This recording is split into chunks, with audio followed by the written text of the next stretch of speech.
Mission. Alamin kung anong bumagsak. Pwede nag-aakong si Detective Conan. Haha. Dahan-dahan siyang lumabas ng bakuran, pasilip-silip sa paligid. Habang naglalakad, napahawak pa siya sa tiyan niya. Para akong may exam bukas sa kabako eh. Hihihi. Habang sinusundan niya ang liwanag, nadapa siya. Wow, bumagsak siya, lagapak na eh. Okay lang. Wala namang nakakita. Matibay tayo. Palakas loob, kunwari pang hindi nasaktan. Ngunit habang nagpupunas ng tuhod, napansin niyang parang may aninong gumalaw sa harap. Sa gitna ng damuhan, may kakaibang aninong kulay pila.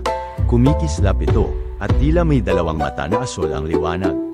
Dahan-dahan siyang lumapit, hinawi ang damo, at Ay! Robot to. napaatras si Aiden, muntik pang madulas. Pero hindi siya tumakbo.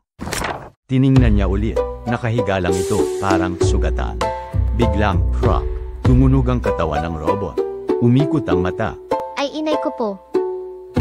Sigaw ni Aiden, at tumayo ang robot. Totoo ka ba o laruan lang? Sa wakas, nagsalita ito. Mahina, parang bagong gising. Ako, si. A kid.